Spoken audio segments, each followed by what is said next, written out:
지난 G20 정상회의에 참가했던 문재인 대통령이 여러 회의에 불참했다는 주장이 퍼지면서 사실 여부를 둘러싼 논란이 치열합니다.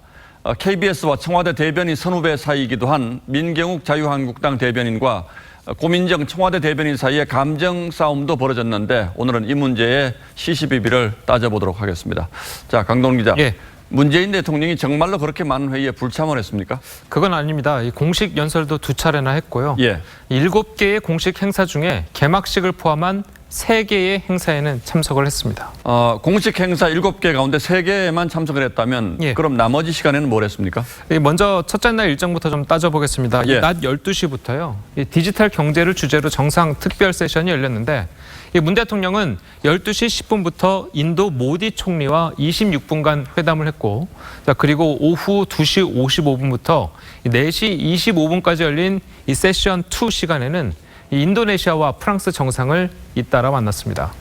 물론 프랑스와의 정상회담이 끝난 시간은 세션 2에 늦게나마 참석할 수 있는 시간이었지만 문 대통령은 참석하지 않았습니다. 그 이후에 있었던 일본 연극을 관람하는 문화 행사와 공식 만찬에는 참석했습니다. 예.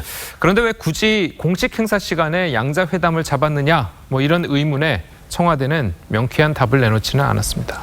자, 그러니까 첫째 날 행사에 불참하는 것은 양자회담 때문에 그렇다 이렇게 이제 설명이 된 거고요. 예. 그럼 둘째 날은 어떻게 됐습니까? 둘째 날은 폐회식을 포함해서 이제 3개의 공식 행사가 있었습니다. 예. 오전 10시부터 1시간 반 동안 열린 세션 3를 제외하고는 이 여성을 주제로 한 특별 정상 이벤트는 물론 이 폐회식에도 문 대통령은 참석하지 않았습니다. 물론 캐나다와의 정상회담이 있었지만 이 각 공식 행사와는 관계없는 저렇게 11시 40분부터 12시 6분 이 시간에 열렸습니다. 그러니까 첫째 날 행사에 참석 못한 건 양자회담 때문이었지만 둘째 예. 날은 그런 건 아니었다 이런 뜻이군요. 예, 그렇습니다. 이 청와대는요, 그 다음 날 열리는 한미 정상회담을 준비하기 위해서는 어쩔 수 없었다 이런 입장입니다. 물론 한미 정상회담과 그 이후 이어진 미북 정상회담 구상도 중요하지만 그렇다고 해서 흔치 않은 정상 외교 기회를 날려버린 데 대해서는 이 비판의 초점이 맞춰져 있는 겁니다. 그럼 여기서 하나 더 따져보죠. 예. G20 같은 다자 정상회담 무대는 흔치 않은 기회이기 때문에 누구나 양자회담 일정을 빡빡하게 잡지 않습니까? 그렇습니다. 그럼 대표적으로 트럼프 대통령의 일정은 어땠습니까? 트럼프 대통령의 경우에는 이 개회식과 폐회식을 포함해서 이 G20 정상회의 거의 모든 공식 행사에 참석을 했습니다. 예.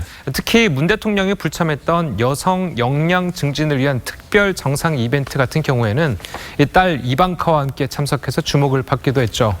그러면서도 일본과 독일, 중국, 호주 이렇게 9개국과 양자회담도 가졌습니다.